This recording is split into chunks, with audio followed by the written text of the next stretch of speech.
With numbers like equations. Trench talk. When you jump up off the porch as a youngin' and start posting on the block with the junkies and get it bouncing. Chapter 18. After David had finished talking with Saul, Jonathan became one in spirit with David, and he loved him as himself. From that day Saul kept David with him and did not let him return to his father's house. And Jonathan made a covenant with David because he loved him as himself. Jonathan took off the robe he was wearing and gave it to David, along with his tunic and even his sword, his bow, and his belt. Whatever Saul sent him to do, David did it so successfully that Saul gave him a high rank in the army. This pleased all the people, and Saul's officers as well. When the men were returning home after David had killed the Philistine, the women came out from all the towns of Israel to meet King Saul with singing and dancing, with joyful songs, and with tambourines and lutes. As they danced, they sang, Saul has slain his thousands and David his tens of thousands. Saul was very angry. This refrain galled him. They have credited David with tens of thousands, He thought, but me with only thousands. What more can he get but the kingdom? and from that time on, Saul kept a jealous eye on David. The next day, an evil spirit from God came forcefully upon Saul.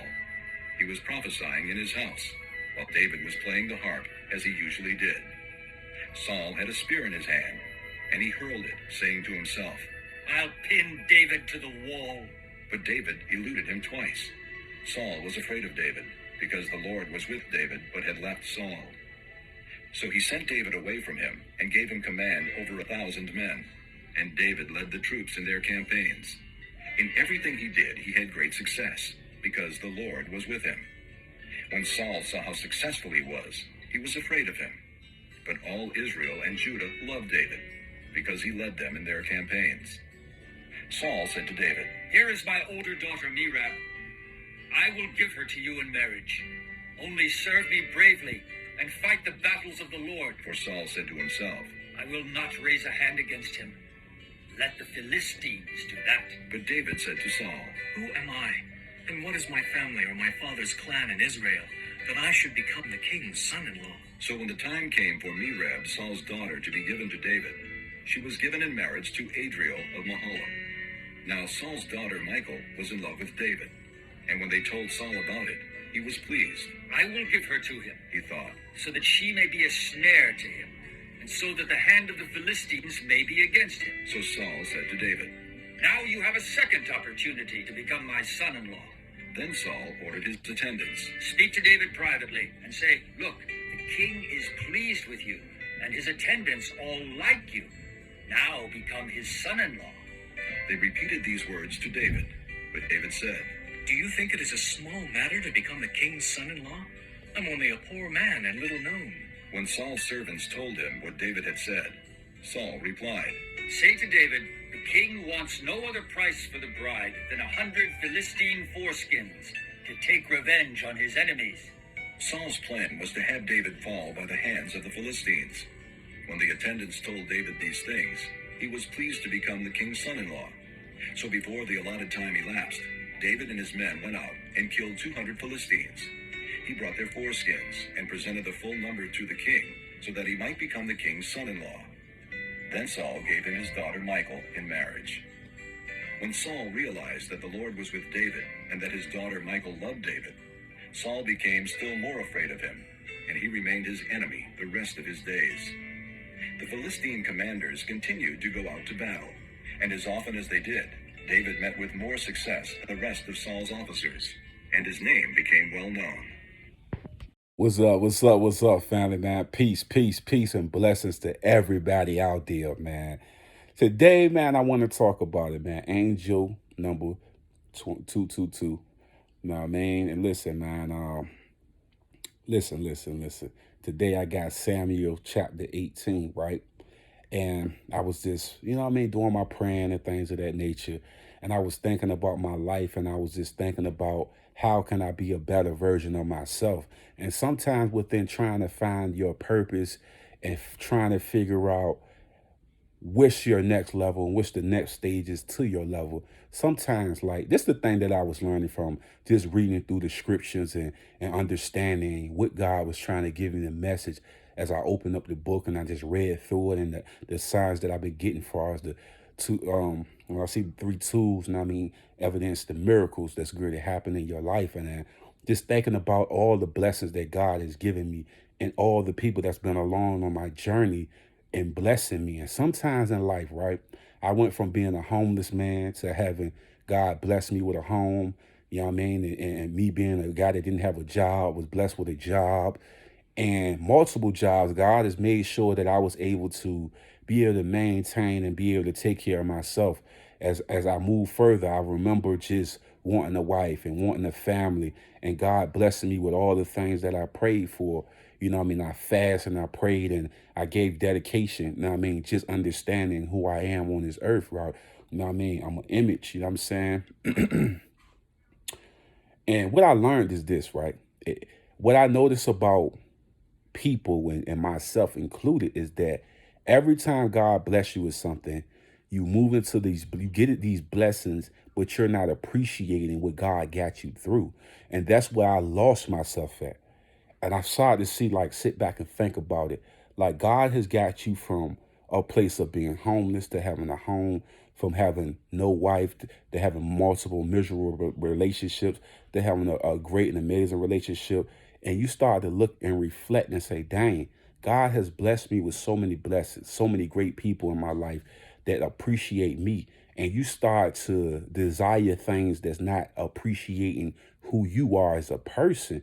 And we got to reflect sometimes as we pray and as we study and as we understand that God had a purpose for you. And as he working behind the scenes to bring you into your glorious days, you have to first be appreciative to all the blessings that he have blessed you with, from the homes to the cars to the accolades that you have, and understand that you can have anything you desire if you believe in it. Your faith in going into the promised land. Don't allow the wicked enemy to trick you out of your blessings. And I've done that so many times.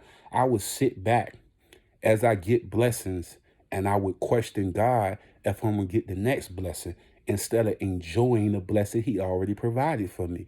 It's the equivalent of a kid getting the Christmas toys that he wanted, and he opening up the toys and he like, this is boring.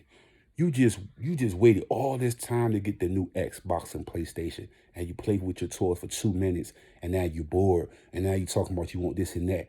Why haven't you enjoyed the blessings that God has given you and just prepare for the next blessing while enjoying the life that he's provided for you? He didn't allow you to starve. He didn't allow you. He allowed you to go through things so you can understand how to be a better version of yourself, how you can be equipped through the storms and the tornadoes, and realize the people around you. Appreciate the love and the care that your family and people that give you that love. Everybody not going to give you love. Every relationship is not going to be good. They're not ills. They are learning experiences that make you a better version of yourself, to understand that you shouldn't be going back to the dark places that them people are trying to try to get you to go to, if they're not elevating their character and personality. Some people are willing to be stuck in being a savage and being an animal. When I listen to the Samuel story, as Jonathan was loving, this is respecting, you know what I mean, David had a bond with him, a brotherhood with him, you know what I'm saying? I'm saying the names and stuff right, you know what I mean? But Saul, he's seen David as basically him acquiring LeBron James to play on his team. As he acquiring this great and amazing warrior, he had a sense of jealousy, you know what I mean? And not seeing that God was blessing him with something good. And that, now I mean, sometimes we do that in life. Sometimes we'll sit back and we'll still, we praising the things we got, but not praising God who gives it to us. You know what I mean? And that's what I'm learning, man. We gotta sit back and enjoy the things that God has given us and appreciate all the hard work and the blessings that God has given us. And I feel like evidence in the miracles is saying the numbers and things of that nature is saying, stay on your purpose no matter what. Now, am I the best person in the world? No. Is I'm just super this or super that? No. I'm a regular guy that's learning each day to try to be a better version of myself. And like I told you, man, I don't mind sharing a story with you because I feel like this.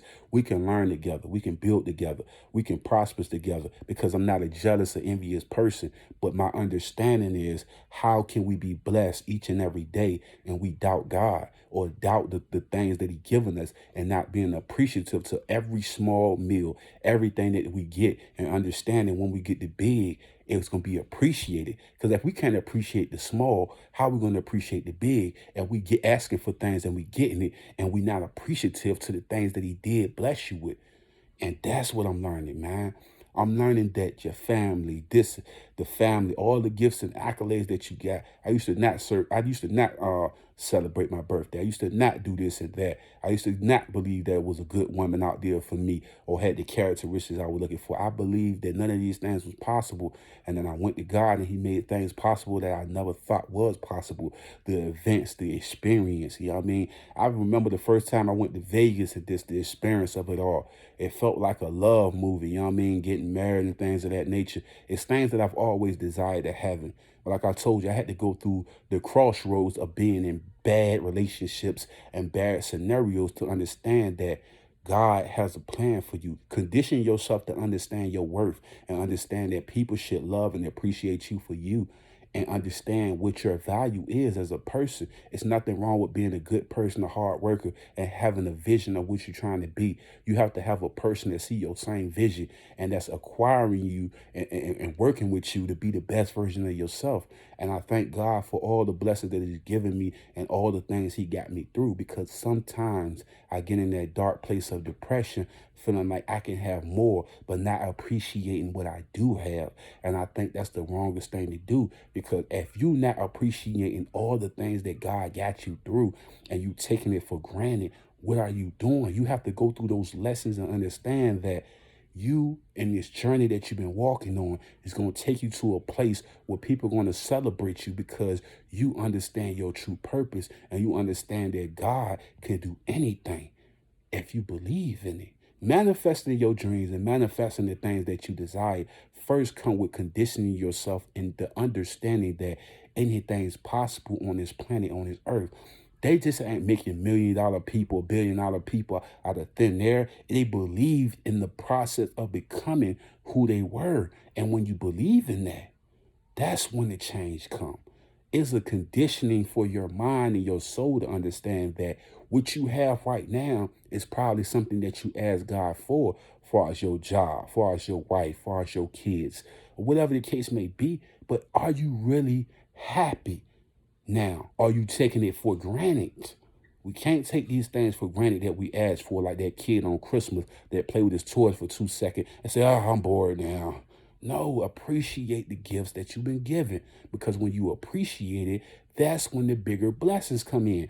Appreciating and have responsibility to understand that anything that's being asked will be blessed to you within a great mindset and the conditioning of just understanding that if you're not bringing wickedness upon this earth, but you bringing blessings, just wait on your turn to be blessed and understand that what you have right now is a gift from God that you can definitely enjoy. Thank you. Hey guys, don't forget to subscribe to my channel and also hit that like button. And when you hit that notification bell, it will always let you know every time that I upload new content.